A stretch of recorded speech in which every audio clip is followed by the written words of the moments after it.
Buenas noches, me llamo Marcos. Seré el narrador de este relato que viene desde México. Les pido que se suscriban al canal y comenten desde qué lugar les gustaría escuchar relatos.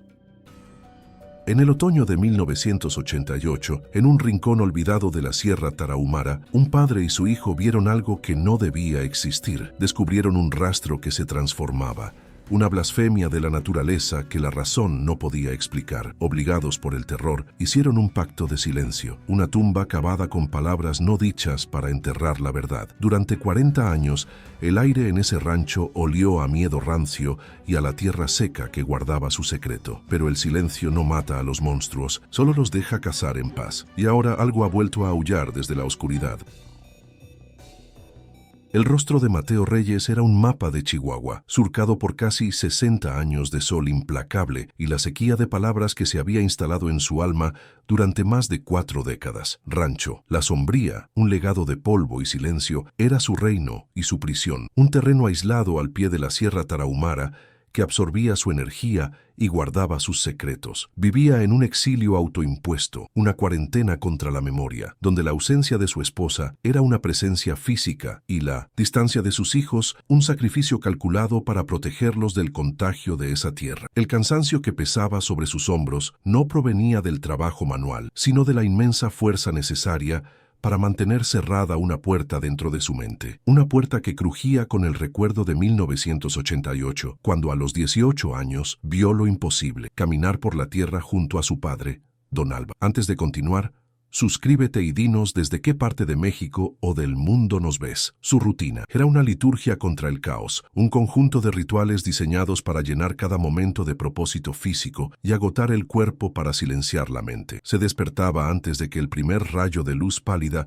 tocara las cimas de las montañas. El aire frío y enrarecido llenaba sus pulmones. El café era amargo y fuerte, bebido de pie mientras miraba por la ventana la oscuridad que aún se aferraba al valle. Luego vino la inspección de las cercas, una larga caminata, cada paso una repetición de miles de otros dados antes, el crujido del alambre de púas, el olor a creosota en los postes, la sensación áspera de la madera bajo sus dedos callosos eran los anclajes que lo mantenían en el presente. La casa, una vez rebosante de vida, ahora solo resonaba con el sonido de sus propios pasos, un cascarón vacío donde el silencio era tan denso que parecía tener peso y textura. El paisaje que rodeaba el rancho era brutal e indiferentemente bello. Durante el día, el sol abrasador transformaba el horizonte en un espejismo parpadeante, blanqueando la tierra y las paredes de adobe de la casa hasta herir la vista. Las formaciones rocosas, esculpidas por el viento durante milenios, tomaban la forma de rostros atormentados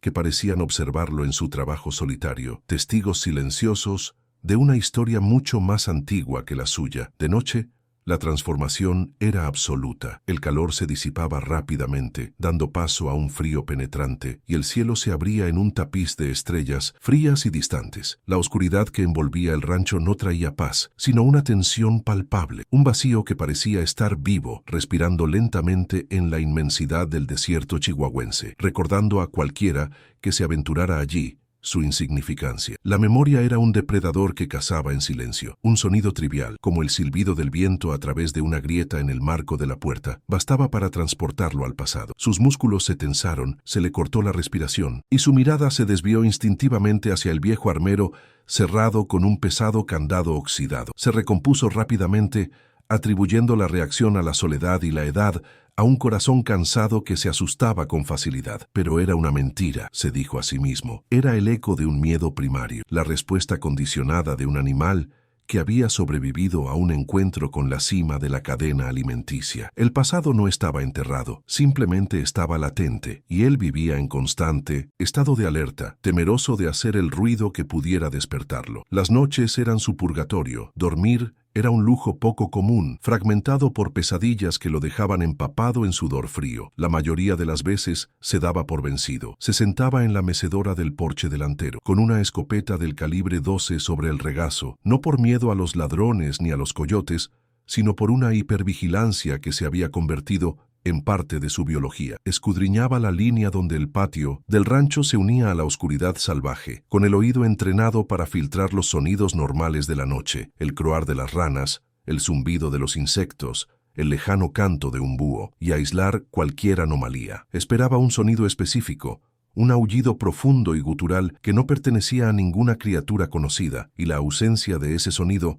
era el único consuelo que le quedaba. La separación de sus hijos fue la herida más profunda, una amputación autoinfligida para salvar el resto de su cuerpo. Los había enviado a la gran ciudad con el pretexto de darles una mejor educación, una vida lejos del trabajo del campo, pero la verdad era mucho más oscura. Los había alejado para protegerlos de la tierra, de esa geografía específica que creía maldita, o peor aún, un coto de caza. Su soledad fue un escudo, un último acto de paternidad para asegurar que la mancha que lo había marcado no los alcanzara. Las escasas llamadas telefónicas eran breves y llenas de espacios tácitos. Hablaban del clima, del precio del ganado, trivialidades que mantenían a raya la verdad, una verdad que no entenderían y que él no soportaba articular. El fantasma de don Álvaro Reyes rondaba cada rincón del rancho. Su padre era un hombre de pocas palabras y una fe pragmática que creía en Dios, pero también en la necesidad de cerraduras fuertes y un rifle bien engrasado. Veía el rostro severo de su padre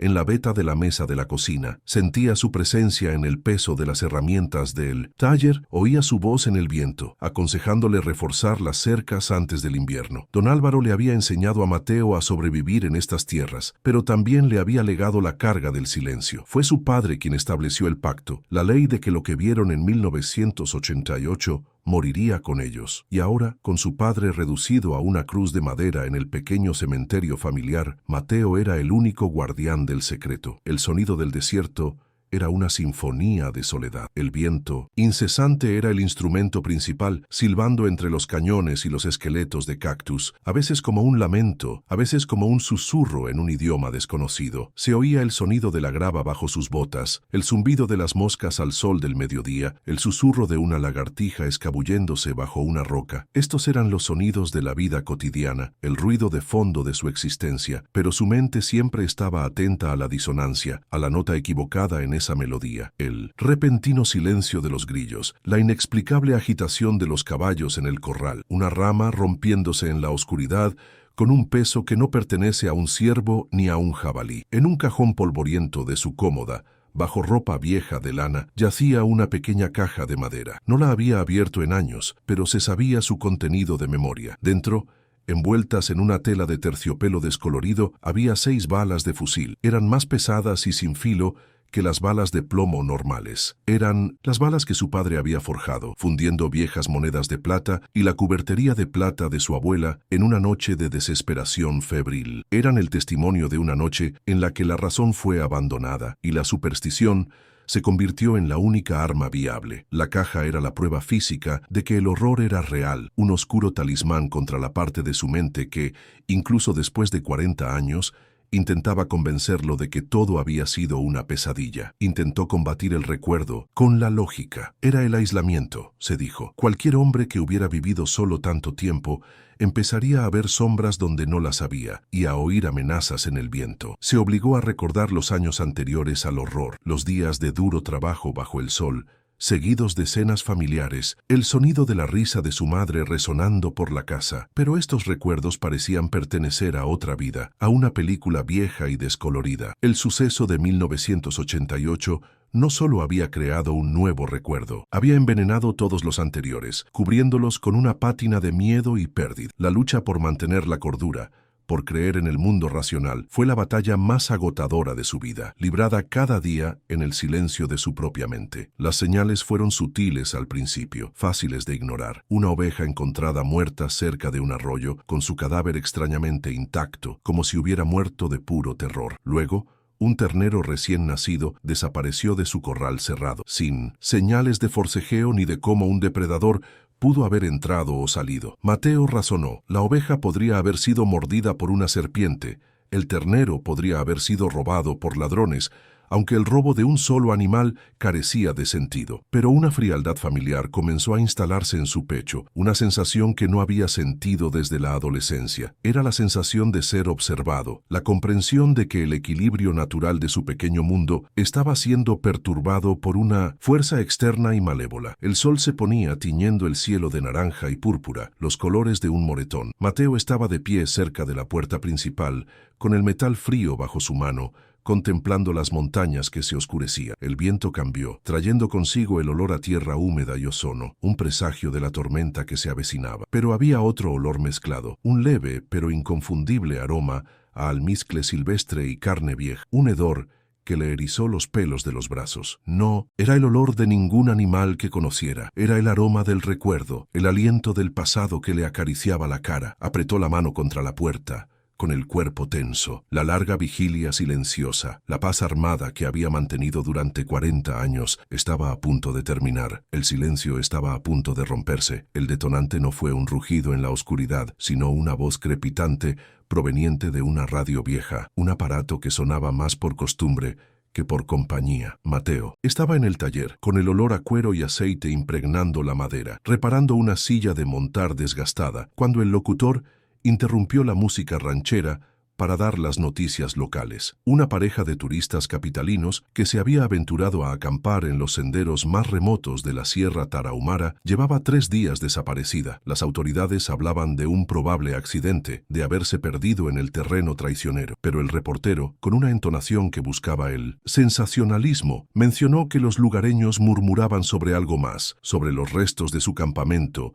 y las señales del ataque de un animal inusualmente salvaje. La palabra salvajismo atravesó la estática de la radio y golpeó a Mateo como un golpe en el pecho, dejándolo sin aliento. La pesada silla de cuero se le resbaló de las manos y cayó al suelo con un golpe sordo que apenas registró. Sus manos, normalmente firmes y callosas por toda una vida de trabajo, temblaban incontrolablemente. Un sudor frío le inundó la frente y la nuca, a pesar del calor seco de la tarde. El zumbido de las moscas y el lejano sonido del ganado se desvanecieron, reemplazados por un rugido blanco en sus oídos, el sonido de una cascada de recuerdos reprimidos, rompiendo la presa que había construido durante 40 años. Se apoyó en el banco de trabajo, con el corazón latiendo contra sus costillas, como un animal enjaulado, luchando por respirar, luchando contra las imágenes que surgían inesperadamente. Dientes, garras y el brillo de unos ojos amarillos hambrientos en la oscuridad de esa noche lejana. Intentó desesperadamente aferrarse a la razón, al mundo lógico que lo había mantenido cuerdo. Era una coincidencia, solo una coincidencia trágica, pero explicable. Las montañas eran peligrosas.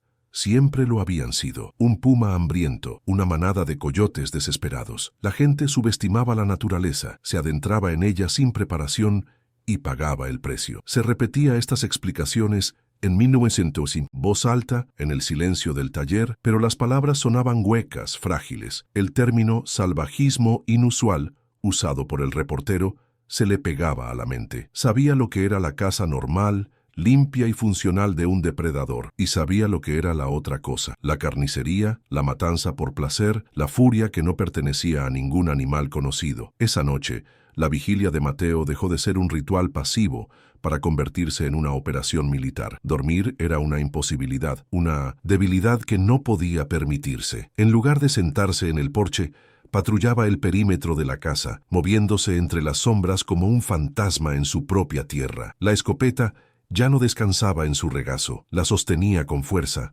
el frío metal contra su hombro, su pulgar rozando el seguro, cada crujido de una ramita, cada susurro de hojas al viento, cada sombra proyectada por la luz de la luna, lo hacía detenerse con el cuerpo tenso, sus sentidos agudizados hasta un nivel doloroso. Ya no solo recordaba el miedo, lo estaba viviendo de nuevo, la sensación primigenia de ser perseguido en su propio territorio, la confirmación. Llegó al amanecer y fue más brutal que cualquier reporte de radio. Mientras hacía su ronda matutina, encontró a una de sus vacas muerta cerca del abrevadero. El olor a sangre impregnaba el aire, pero fue la visión del cadáver lo que le revolvió el estómago y le heló la sangre en las venas. No era la obra de un depredador común. El cuello del animal no estaba roto, ni tenía marcas de mordeduras en la garganta. En cambio, Todo su flanco había sido desgarrado, sus costillas destrozadas y expuestas como las vigas de un techo derrumbado. Fue una violencia de una fuerza inmensa, una furia explosiva que reconoció al instante. Era la misma huella espantosa que él y su padre habían encontrado en el ganado sacrificado en 1988. Apartó la mirada de la carnicería y comenzó a escudriñar el suelo a su alrededor, con el corazón latiendo, desbocado. La tierra estaba seca y dura, lo que dificultaba dejar huellas, pero cerca del abrevadero, donde el agua se desbordaba y mantenía la tierra húmeda, la encontró. Una única huella, parcial pero inconfundible, hundida en el barro. Era gigantesca, una blasfemia de la naturaleza que mezclaba las características de la garra de un lobo con la estructura de un pie humano. Las marcas de las garras eran largas y afiladas, excavadas en la tierra con un peso y una fuerza que indicaban un tamaño colosal. La evidencia que temía y esperaba no volver a ver nunca estaba allí, secándose al sol de la mañana. No era un recuerdo, había vuelto, o tal vez nunca se había ido. Una oleada de culpa, tan abrumadora como el miedo, lo golpeó. El silencio, el pacto de silencio que su padre le había impuesto y que él había mantenido obedientemente durante 4 décadas. No lo habían matado esa noche, simplemente lo habían herido, lo habían asustado, lo habían obligado a retirarse a las profundidades de las montañas. Y al permanecer en silencio, al enterrar la verdad bajo el peso de los años, le habían dado a la criatura lo que más necesitaba: tiempo para sanar, para recuperar fuerzas, para volver a cazar. Los turistas desaparecidos, su vaca masacrada, sentía el peso de estas muertes en su conciencia. El silencio no había sido un escudo para proteger al mundo, había sido un capullo que le permitió al monstruo regenerarse, y la sangre derramada fue el precio de su cobardía. Conflicto interno lo desgarraba. Una parte de él, su instinto de supervivencia, le gritaba que huyera, vender el rancho, tomar el poco dinero que tenía y desaparecer en algún pueblo anónimo, lejos de las montañas y sus recuerdos. Dejar atrás el pasado de una vez por todas, pero otra parte, el legado de don Álvaro que corría por sus venas, se negaba a ceder. Ese terreno era su responsabilidad, su carga. No podía proteger a su familia del dolor del recuerdo, pero tal vez aún pudiera proteger a otras familias inocentes de la realidad de la amenaza. Huir significaría transmitir la maldición, y su conciencia, ya agobiada, ya no podía soportar el peso. La decisión se cristalizó en su pecho. No huiría, se quedaría y lucharía. Los síntomas del trauma, latentes durante años, resurgieron con una fuerza devastadora. Los recuerdos ya no eran fragmentos, sino vívidos flashbacks sensoriales que lo asaltaban a lo largo del día. El sonido del hacha, partiendo leña, lo transportaba al sonido de la puerta principal al astillarse con un impacto brutal. El aroma a pino mientras caminaba cerca del bosque le devolvió el terror de aquella primera expedición con su padre. Cuando descubrieron que las huellas se transformaban, la realidad comenzó a desmoronarse. El presente y el pasado se fundieron en una espiral de miedo y ansiedad. Se sentía como un hombre viviendo en 2 tiempos a la vez, igualmente peligrosos y reales. Con manos temblorosas, se dirigió a la cómoda de su habitación y buscó la llave oxidada al fondo de un cajón. Se arrodilló y abrió el viejo baúl de madera a los pies de la cama, el mismo donde su padre guardaba las cosas que consideraba importantes. Dentro, bajo una manta de lana deshilachada, estaba la pequeña caja de municiones. El crujido del pestillo al abrirse sonó como un grito en el silencio de la habitación. Dentro, sobre terciopelo descolorido, estaban las 6 balas de plata. Las recogió sintiendo su inusual peso en la palma. Eran frías y sólidas. Una terrible promesa. Esa noche de 1988 habían disparado 4. Quedaban 6. 6 oportunidades para enmendar un error de 40 años. Y entonces, esa misma noche, el sonido regresó. Estaba sentado en la oscuridad, con el rifle en el regazo, cuando lo oyó. Comenzó como una vibración profunda en su pecho, un sonido tan bajo que podría haber sido confundido con el motor de un camión lejano, pero creció, aumentando en volumen y desesperación, hasta convertirse en el aullido que atormentaba sus pesadillas. No era el aullido de un lobo, era más profundo, más gutural, y cargado de una inteligencia malévola y un dolor ancestral. El sonido resonó por los cañones, como si viniera de todas partes a la vez. Una onda sonora que sacudió los cristales de las ventanas y pareció penetrar directamente en su alma, despertando el miedo primario de ser perseguido por algo que no debería existir. Su cuerpo reaccionó al instante. un recuerdo muscular de puro terror. Se encogió en su silla, volviéndose pequeño, el mismo chico de 18 años escondido tras un padre inflexible. Un sudor frío le corría por la espalda y por un instante la parálisis amenazó con apoderarse de él por completo, pero algo había cambiado en 40 años. Bajo la espesa capa de miedo ardía una nueva emoción, una rabia fría y profunda, rabia contra la criatura por existir, por destruir su paz y a su familia, rabia contra su padre por elegir el silencio sobre la verdad, y sobre todo, rabia contra sí mismo por haber permitido que el miedo gobernara su vida durante tanto tiempo. La rabia consumió el miedo, dejando tras de sí un residuo de determinación férrea. El mundo se encogió, sus límites ahora definidos por los muros de adobe del rancho. La ciudad, sus hijos, el resto del país, todo se convirtió en una abstracción distante. Su enfoque se centró en la supervivencia, en la tarea inmediata. Impulsado por un oscuro recuerdo, comenzó a fortificar la casa, repitiendo las acciones de su padre de aquella fatídica noche. Clavó gruesas tablas en las ventanas,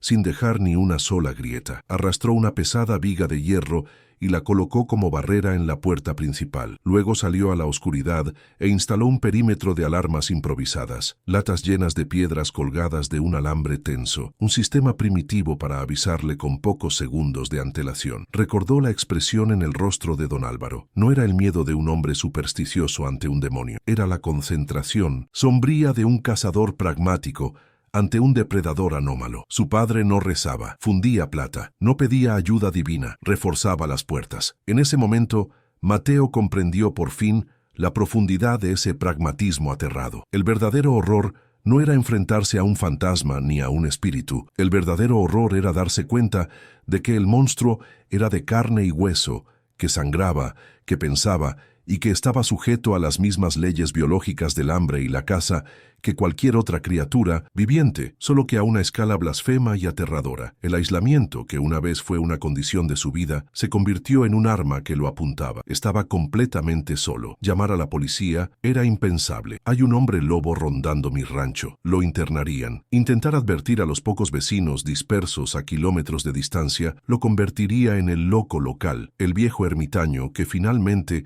había perdido la cabeza. El secreto que había guardado durante tanto tiempo para proteger a su familia y su cordura, ahora lo atrapaba, cortando todas sus vías de ayuda. Era el único que sabía la verdad, y la verdad lo había condenado a enfrentar la pesadilla solo, el rancho. La sombría ya no era su refugio, era una isla sitiada en medio de un océano de oscuridad. La noche cayó como un sudario sobre el valle. Mateo estaba sentado en una silla en la habitación a oscuras. La única luz provenía de una rendija en la ventana atrincherada, por donde se asomaba la pálida luna. Cargó el rifle. El clic del cerrojo sonó anormalmente fuerte en el tenso silencio. No cargó una bala normal. Eligió una de las 6 plateadas. Ya no era solo el superviviente traumatizado de 1988, el anciano cansado que vivía con fantasmas. La culpa, el miedo y el arrepentimiento habían sido quemados por el aullido en la oscuridad, dejando atrás solo la fría determinación del cazador en el que su padre lo había obligado a convertirse. El pasado no solo despertaba, exigía un ajuste de cuentas, y él estaría esperando. La oscuridad dentro de la casa era absoluta, una oscuridad pesada y sonora. El viejo rancho de adobe crujía bajo la presión del viento nocturno. Cada crujido de la madera, cada silbido en la chimenea, un posible presagio de amenaza. Mateo permanecía inmóvil en su silla, con el rifle de su padre frío y pesado en su regazo, un contrapunto a la adrenalina que corría con fuerza por sus venas. Esperar era una forma de tortura psicológica, un vacío que solo llenaba el sonido de su propia respiración y el incesante flujo de recuerdos que ya no podía contener. La noche presente se fundió con las noches de 1988 y el hombre de 60 años volvió a ser el chico de 18, esperando en la oscuridad el fin del mundo. Todo comenzó con el ganado, de una forma que desafiaba la lógica del campo. Don Álvaro, un hombre cuyo rostro parecía tallado en la misma roca que las montañas, permaneció en silencio un largo rato sobre el cadáver de la tercera vaca muerta en una semana. No eran los cortes limpios de un puma, ni las mordeduras de una manada de coyotes. Las costillas de los animales estaban aplastadas hacia adentro, como si hubieran sido atropelladas por un vehículo. Sus entrañas estaban esparcidas en un radio de varios metros, un acto de furia y derroche que no encajaba con el patrón de ningún depredador conocido. Fue una masacre, no una cacería, un acto de malevolencia que dejó el aire cargado de una sensación de profanación. Mateo, entonces un joven delgado y fuerte, sintió el miedo como una descarga eléctrica bajo la piel, una sensación aterradora y extrañamente estimulante. Siguió a su padre, intentando emular su postura estoica, con la mirada recorriendo la escena de la carnicería. Buscaron huellas, cualquier pista que pudiera dar un nombre a su enemigo, pero el suelo alrededor de los cadáveres era un caos de huellas de cascos de ganado en pánico y algo más, una marca grande y borrosa que no se podía identificar, un olor nauseabundo y dulzón, sangre vieja y pelaje húmedo flotaba en el aire, un olor que se aferraba a la ropa y parecía filtrarse en los pulmones, un presagio tangible de la podredumbre que se avecinaba. La desaparición de Anselmo, un viejo vaquero del rancho vecino, convirtió la ansiedad en terror. Anselmo era más parte del paisaje que un hombre. Se decía que podía predecir la lluvia por el olor del polvo y navegar por las montañas en una noche sin luna. Simplemente desapareció durante una patrulla de rutina para revisar un pozo lejano. La policía realizó una búsqueda superficial y rápidamente lo declaró un caso trágico de persona desaparecida. Pero don Álvaro sabía que hombres como Anselmo no desaparecían, se los llevaban. Con un puñado de hombres de confianza, comenzó su propia búsqueda, avanzando con una determinación férrea que le indicó a Mateo que su padre ya sospechaba lo que encontrarían. Fue la mano de Mateo la que sintió el frío del cañón del rifle de Anselmo, apoyado en una gran roca, como si el viejo vaquero se hubiera detenido a descansar y no se hubiera levantado jamás. La culata de madera estaba partida por la mitad, rota con una fuerza que ninguna caída ni animal común podría generar. Fue entonces cuando su padre señaló el suelo. Allí, en la tierra blanda bajo la sombra de la roca,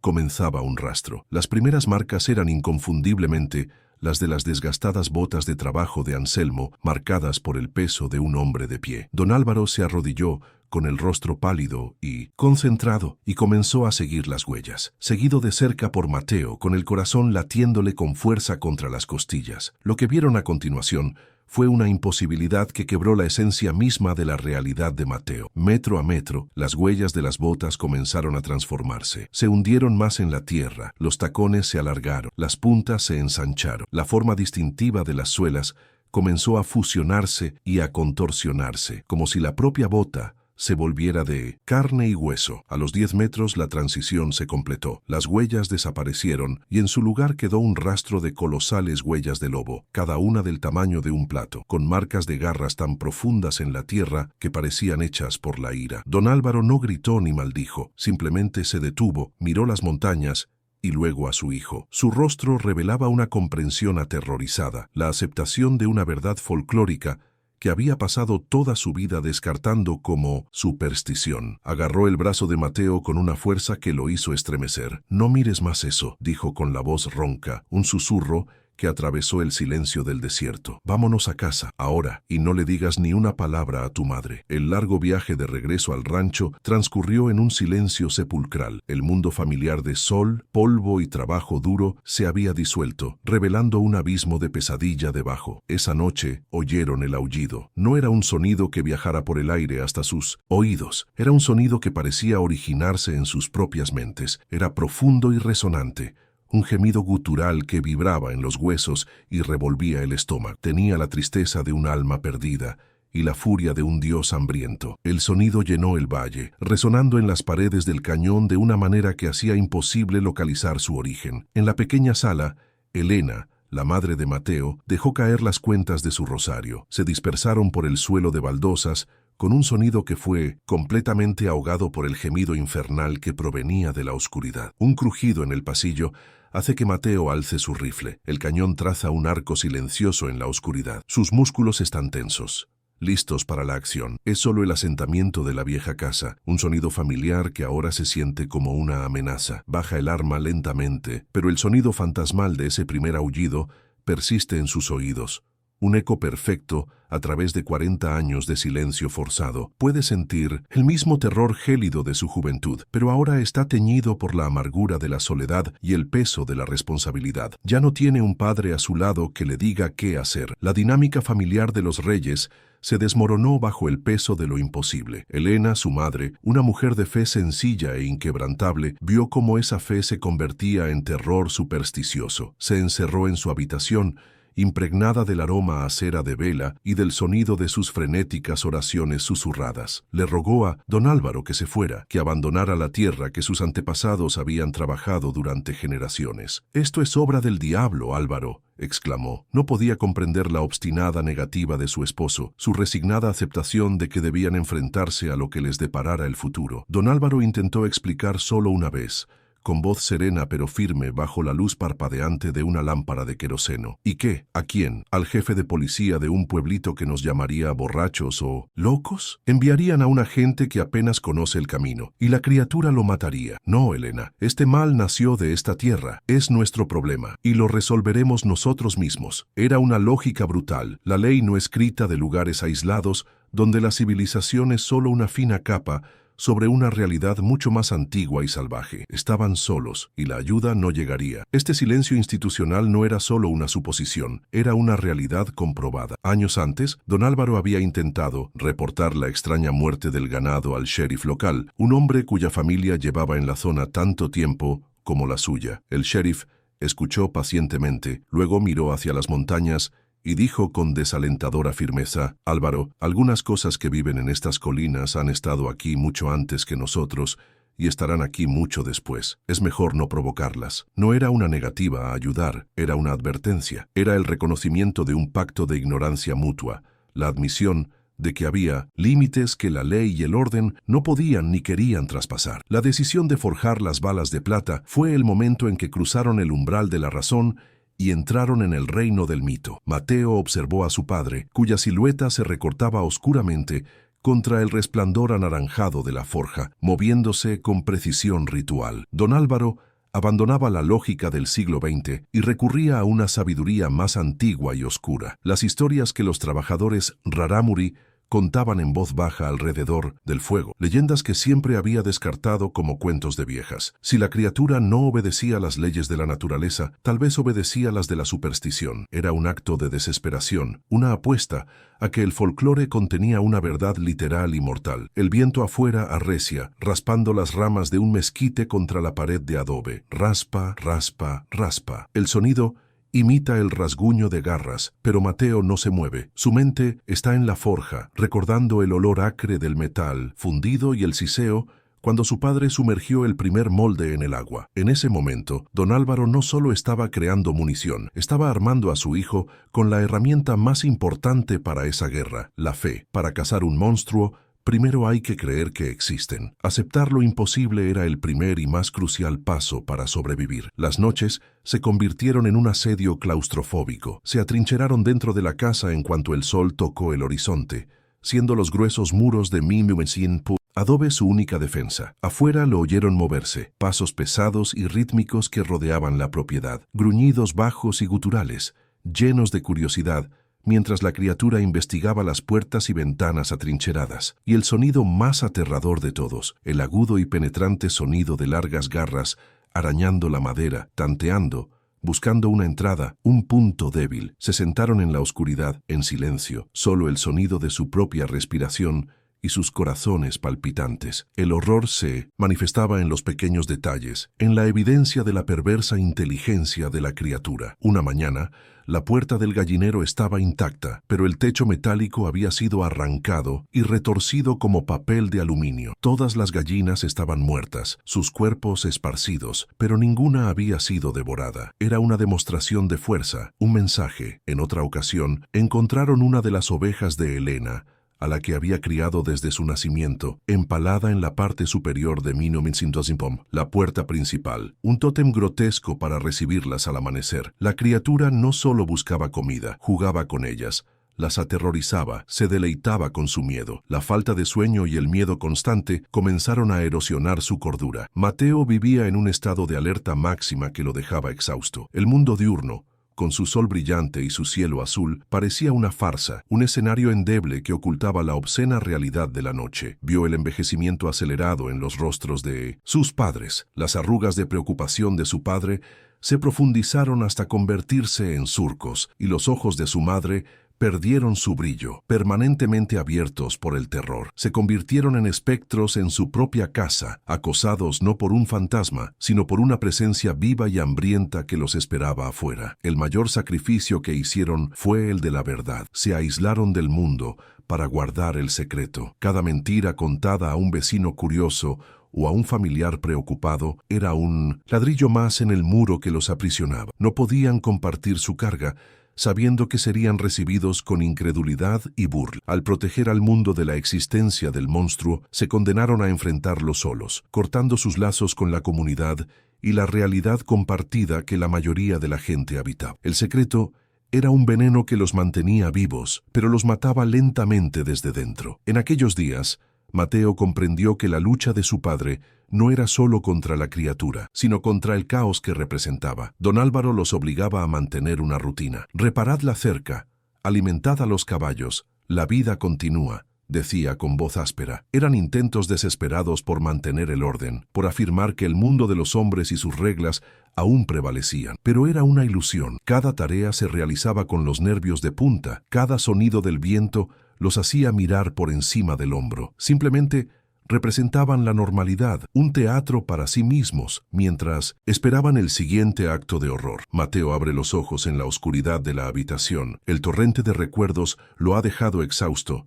pero también con una fría claridad. Revivió el nacimiento de su trauma, no como víctima, sino como testigo de la fuerza de su padre. El silencio impuesto por don Álvaro no había sido un acto de cobardía, sino un acto de sacrificio, un intento fallido de devolver al monstruo a la mítica caja. Ahora la caja estaba rota y el monstruo era libre. La carga de su padre ahora era suya, y con el primer rasguño real en la puerta principal, un inconfundible sonido de garras sobre la madera, Mateo supo que la larga espera había terminado. El sonido de garras sobre la madera cesó, reemplazado por un silencio tenso que tensó los nervios de Mateo hasta el límite. Entonces llegó el impacto, un golpe de fuerza cataclísmica contra la puerta principal que sacudió toda la casa y lanzó una lluvia de polvo desde las vigas del techo. El sonido resonó como una explosión, una declaración de guerra. La criatura ya no estaba probando, ya no estaba sondeando, estaba atacando. El recuerdo se impuso a la realidad y por un instante Mateo vio la figura de su padre a su lado, su rostro severo iluminado por la luz de la luna, preparándose para el asalto final. Pero estaba solo. La batalla de 1988 ya no era un recuerdo, era un guión sangriento a punto de repetirse. La inteligencia de la criatura era su arma más aterradora. Tras el primer golpe a la puerta principal, hubo una pausa, luego un segundo impacto, esta vez contra la ventana atrincherada de la sala, haciendo crujir la madera en señal de protesta. Luego, silencio de nuevo, seguido del sonido de pasos pesados que se dirigían rápidamente hacia la parte trasera de la casa. Estaba cazando, no como un animal, sino como un estratega. Buscaba el punto más débil, el eslabón defectuoso en su armadura de madera y adobe. Mateo se movía por la casa oscura, con el corazón latiendo con fuerza, intentando anticipar el siguiente movimiento de la criatura, sintiéndose como una pieza en un tablero de ajedrez mortal, jugando contra un maestro que conocía el juego mejor que él. Se movía por la familiar oscuridad de su hogar, pero su cuerpo lo traicionaba. A los 18 años había sido rápido, ágil, impulsado por la energía vital de la juventud. Ahora, casi a los 60, cada paso apresurado le hacía protestar las rodillas. Respiraba entrecortadamente, jadeando, con un fuego que le ardía en los pulmones. La batalla no era solo contra el monstruo exterior, sino también contra el tiempo y el desgaste de su propio cuerpo. La adrenalina lo impulsaba, pero sabía que sus reservas eran limitadas. Era un veterano en una guerra que exigía la fuerza de un joven recluta, y esta desventaja era una fría y constante fuente de miedo. El sonido de madera astillada provenía de la cocina, agudo y definitivo. La criatura había encontrado el punto débil, una ventana pequeña cuyas tablas eran viejas y estaban podridas por la humedad. Mateo corrió tropezando con una silla en la oscuridad, con el rifle listo. Llegó a la puerta de la cocina, a tiempo de ver una de las tablas doblarse hacia adentro, rasgada por una fuerza imposible. En la grieta vio un trozo de pelaje negro enmarañado y por una fracción de segundo el brillo reflectante de un ojo amarillo que brillaba con una luz fría y hambrienta. Era un ojo que lo observaba, evaluándolo, y no había nada animal en él. Solo una inteligencia calculadora y perversa. No había tiempo para pensar, solo para reaccionar. La memoria muscular de incontables horas cazando con su padre se apoderó de él. Levantó el rifle con un movimiento fluido, el metal frío contra su rostro. No apuntó al ojo, sino a la masa oscura que sentía presionando contra la madera, al centro del crujido. Contuvo la respiración y apretó el gatillo. El rugido de la escopeta dentro del reducido espacio de la casa fue ensordecedor. Una onda expansiva que le hizo zumbar los oídos. La bala plateada atravesó la madera podrida. Afuera, el sonido del impacto fue seguido por un chillido agudo, un grito de dolor y sorpresa que no pertenecía a un lobo ni a un oso, sino a algo completamente distinto. Un silencio repentino invadió el rancho, tan abrupto como el disparo. El único sonido era el silbido del viento, que comenzaba a arreciar. Mateo permaneció inmóvil, con el cañón del rifle aún apuntando a la ventana rota, y el humo de la pólvora le picaba la nariz. Esperó un segundo. Ataque. Un rugido de furia, pero no oyó nada. Solo el viento y las primeras gotas de lluvia que comenzaban a tamborilear sobre el techo metálico. Una chispa de peligrosa esperanza se encendió en su pecho. ¿Había funcionado? ¿Un solo disparo afortunado había puesto fin a una guerra de 40 años? Se atrevió a albergar la esperanza de que la bala de plata hubiera dado en el blanco, de que la pesadilla finalmente hubiera terminado. Hope fue brutalmente aniquilada por un nuevo sonido, uno que lo llenó de un terror que nunca antes había sentido. Un arrastre pesado y rítmico que venía de arriba, del tejado. La criatura trepaba. En 1988 se había limitado a ataques terrestres, probando las paredes, los cimientos, pero ahora, herida y furiosa, estaba adaptando su estrategia. Estaba usando la propia casa en su contra. El pánico, frío y paralizante, le subió a la garganta. Su padre nunca lo había preparado para esto. Habían fortificado las paredes, pero habían dejado el cielo abierto. La criatura había evolucionado, aprendiendo de su encuentro anterior, y se enfrentaba a un enemigo más astuto y peligroso. Su mirada se fijó en la gran chimenea de piedra que dominaba la sala. La chimenea era la única entrada vertical, la única vulnerabilidad que jamás habían considerado. El sonido de un raspado en el techo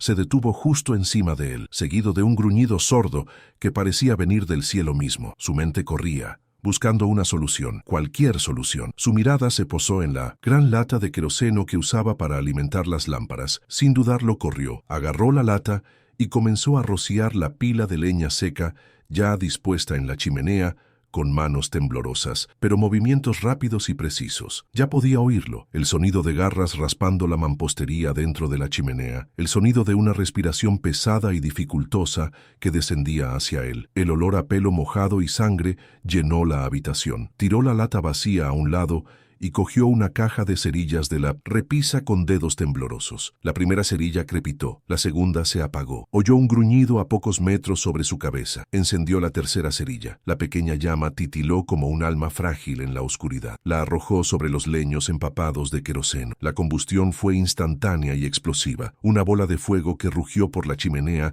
con un rugido ensordecedor. Un nuevo grito resonó desde arriba, pero esta vez no fue un chillido, sino un grito profundo y agonizante de puro dolor. El grito se cortó de golpe, seguido del inconfundible sonido de un cuerpo pesado cayendo del tejado y golpeando el suelo fangoso del exterior con un golpe seco y húmedo. El silencio que siguió fue llenado solo por el crepitar del fuego en la chimenea y el sonido de la lluvia que ahora caía a cántaros. Un olor nauseabundo a pelo quemado y carne carbonizada se deslizó por la chimenea. Mateo retrocedió, temblando violentamente, con la cara cubierta de hollín. La había lastimado mucho, pero el golpe sordo del exterior no sonó como un cadáver. Sonó como algo que aún se movía. ¿Disfrutaste esta historia? Dale a me gusta y suscríbete al canal. Continuemos con el video. La adrenalina empezó a desvanecerse, reemplazada por una claridad gélida. Esperar hasta el amanecer fue un error. Fue el error que cometió su padre. Hirieron a la criatura en 1988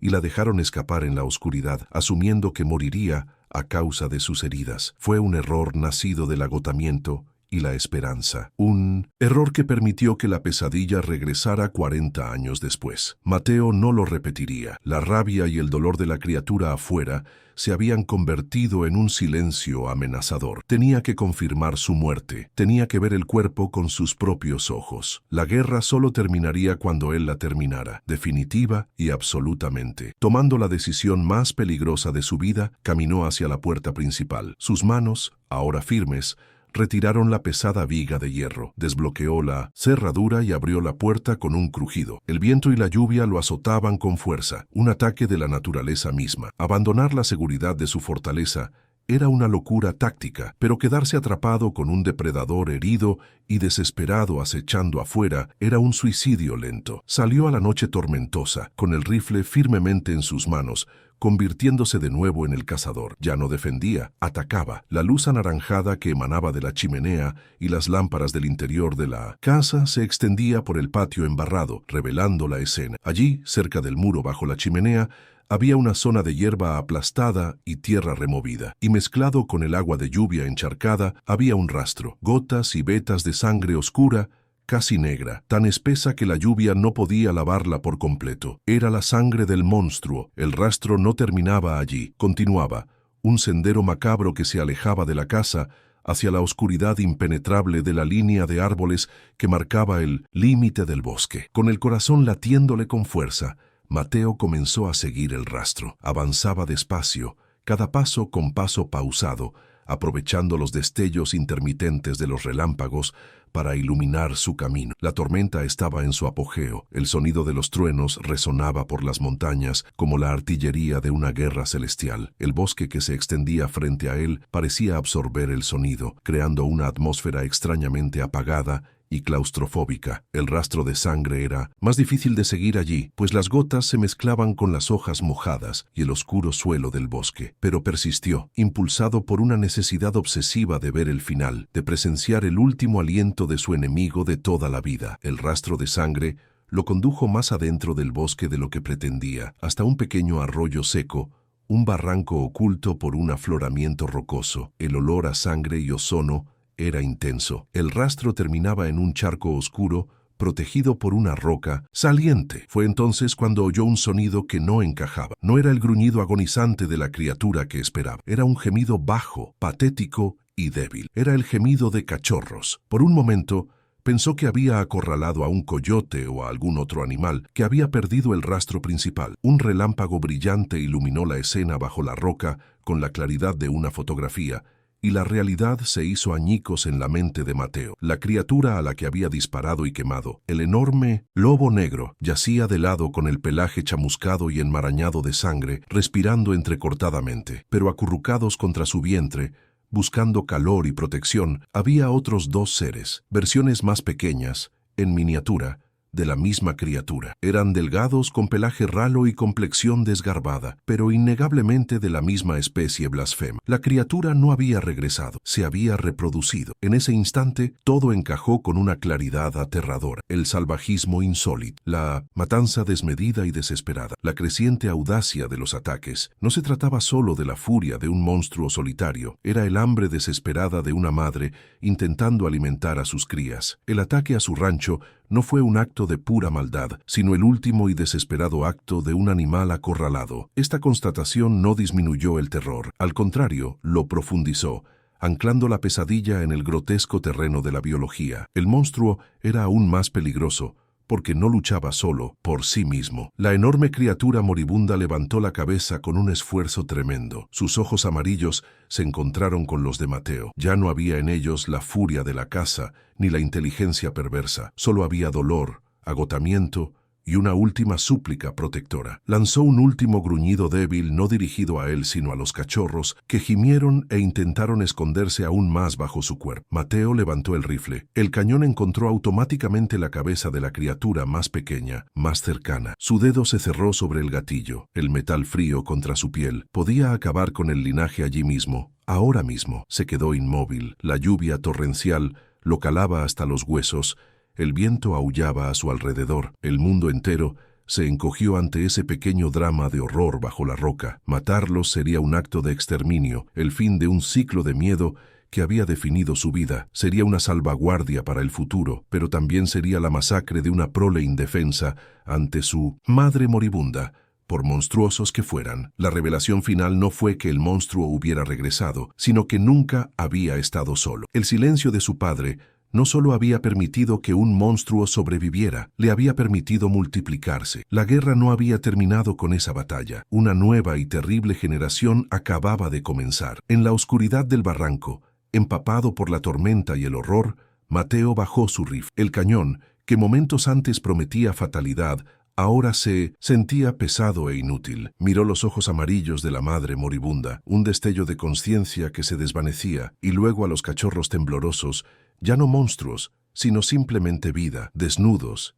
y desesperados. Un cansancio más profundo que sus propios huesos lo invadió. Matarlos no sería una victoria. ¿Cómo podía saber que eran los únicos? ¿Cuántas otras camadas podrían existir en las profundidades de la sierra, ocultas en cuevas y valles olvidados? Era solo un anciano, y su guerra privada era una locura ante una plaga biológica. Sin mirar atrás, se retiró lentamente, dejando a la grotesca familia a su suerte, y regresó al rancho, derrotado no por la fuerza de la criatura, sino por la magnitud de la verdad. Cerró la puerta con llave tras él. El sonido del cerrojo sonó hueco y definitivo. El rancho, que había sido su fortaleza por una noche, ahora parecía un mausoleo. El fuego de la chimenea se apagó, proyectando sombras danzantes que parecían fantasmas. El alivio de la supervivencia no llegó. En su lugar se asentó una carga de conocimiento 1000 veces más pesada que el secreto que había cargado durante 40 años. El silencio anterior había sido para contener la historia de un solo monstruo, un acto que, ahora entendía, era de una arrogancia colosal. No había contenido nada, simplemente le había dado a la oscuridad un lugar donde echar raíces y extenderse. El monstruo no era una anomalía, era una especie, y él era el único hombre en el mundo que la conocía. La guerra física había terminado para él. Ya no tenía la fuerza, ni suficientes balas de plata, ni suficientes años de vida para dar caza a una población entera. Su lucha, comprendió sentado a la mesa de roble de su padre, tenía que cambiar de naturaleza. La batalla ya no se libraría con pólvora y plata en la oscuridad de las montañas, sino con tinta y papel a la luz de una lámpara. Si ya no podía ser el cazador, se convertiría en el recuerdo, se convertiría en la advertencia, se aseguraría de que la verdad, por increíble y aterradora que fuera, no muriera con él. La responsabilidad ya no era destruir la amenaza, sino asegurar que la siguiente persona que la enfrentara no estuviera desarmada. Encontró lo que necesitaba en un viejo baúl, un libro de contabilidad encuadernado en cuero que su abuelo había usado para registrar los gastos del rancho. Las páginas estaban amarillentas y olían a polvo y a viejo. Con pluma vacilante y mano aún temblorosa por la noche anterior, comenzó a escribir. No era una historia de terror, sino un informe, un relato frío y detallado. Empezó con la fecha, el lugar y la descripción de los primeros cadáveres de ganado en 1988. Describió el descubrimiento de las huellas, el primer aullido, la forja de las balas de plata. Escribió con la precisión de un científico que describe una nueva especie y la gravedad de un hombre que confiesa sus pecados. Las palabras por sí solas leería como la ficción de un viejo loco. Necesitaba pruebas, por endebles que fueran. Se puso de pie, con el cuerpo dolorido a cada movimiento, y fue a su dormitorio. Abrió la caja de municiones y sacó una de las balas de plata restantes. Su brillo opaco parecía absorber la luz de la habitación. La envolvió en un pequeño trozo de tela. En otra caja, una pequeña y oxidada lata de tabaco, encontró lo que su padre había guardado, el único y áspero cabello negro que habían encontrado en la puerta del ahumadero, tan grueso como un alambre. Sacó viejos mapas topográficos de 1900, la región, y comenzó a marcar, con una X roja, cada lugar de ataque conocido, cada desaparición inexplicable a lo largo de las décadas. La parte más difícil de escribir fue la confesión. Detalló el pacto de silencio, la decisión de su padre de ocultarle la verdad al mundo. No escribió para justificar ni culpar, sino para explicar la anatomía de su fracaso. Escribió sobre el miedo al ridículo, la certeza de que nadie le creería y el deseo paternalista de proteger el frágil orden de la sociedad. El silencio, escribió, mientras la tinta se difuminaba ligeramente bajo la presión de su mano. Era el caldo de cultivo donde la semilla del monstruo podía germinar sin ser molestada. Le dimos lo único que necesitaba para prosperar, nuestro miedo y nuestro secretismo. Fue la admisión de que el mayor aliado del depredador no era la oscuridad, sino el silencio humano. Pensó en sus hijos, viviendo en la ciudad, completamente ajenos a la guerra que definió la vida de su padre. Este testamento no era para ellos. Era de hecho su último intento por protegerlos, por asegurar que el legado de la tierra nunca los alcanzara. El documento era para un extraño,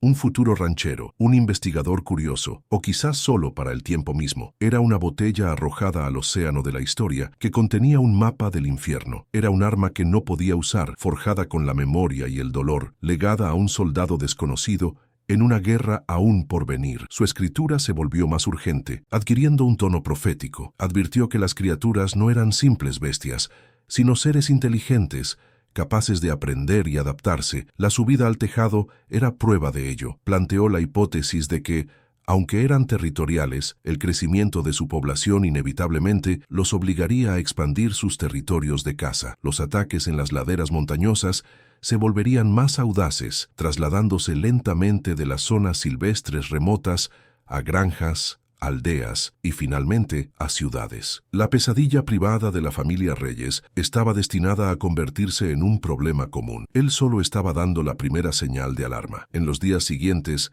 trabajó con fervor. Organizó su archivo de horror en un pequeño cofre metálico que solía contener sus documentos: el libro de cuentas, los mapas marcados, el paquetito con la bala de plata y la lata con la piel. No lo cerró con candado. En cambio, derritió la cera de las velas de su madre y selló los bordes del cofre como si fuera una reliquia sagrada o un sarcófago plagado. Esta era la obra de su vida, reducida al contenido de aquella caja. Su cuerpo flaqueaba, lo sentía, pero su mente estaba despejada. Había cumplido con su último deber. No escondió el baúl. Ocultarlo sería repetir el error del silencio. Lo dejó en el centro de la mesa de la sala, un objeto imposible de ignorar para cualquiera que entrara en la casa. Era un monumento a su secreto y ahora a su revelación. Su vida ya no se trataba de criar ganado ni de mantener cercas. Se había tratado de sobrevivir a una verdad y, en última instancia, asegurar que esa verdad lo sobreviviera a él. El baúl era una trampa, no para la criatura, sino para el futuro. Era una carga que ahora dejaba atrás deliberadamente, para que alguien más la reclamara. La soledad del conocimiento era un tormento que no se llevaría a la tumba. Se sentó en el porche una última vez, con la escopeta en el regazo, como de costumbre. El sol se ponía sobre la Sierra Tarahumara, tiñendo las nubes de sangre y oro. Las montañas que había amado y odiado, su cuna y su prisión, parecían observarlo en silencio. No había paz en su corazón, solo una aceptación vacía y cansada. No había ganado, no había perdido, simplemente había resistido. La batalla en su rancho había terminado, pero sabía, con la certeza de los condenados, que la guerra por el alma de esas montañas apenas comenzaba. Él era solo el primer soldado en caer. Miró la pequeña nota que había dejado en el cofre sellado, sus últimas palabras escritas. Era la suma de todo, la advertencia final destilada en su forma más pura y aterradora. No era una despedida ni una explicación. Era la clave del horror que contenía la caja, una frase que transformaría al lector de observador a testigo, pasando la antorcha del conocimiento y el miedo. Se levantó, dejó el rifle apoyado en la silla y entró en la casa por última vez, desapareciendo en la oscuridad que tan bien conocía, dejando solo el silencio y su advertencia. La cámara se acerca enfocando la nota en el baúl con una letra temblorosa pero firme. Las palabras son pocas, pero cargadas con el peso de 40 años de terror. Aprenden, recuerdan y ahora se están extendiendo. ¿Qué estarías dispuesto a guardar silencio para proteger al mundo? Deja un corazón si crees que hay verdades que vale la pena contar. Comenta: el bosque no olvida. Si tú también sientes que el silencio puede ser un enemigo.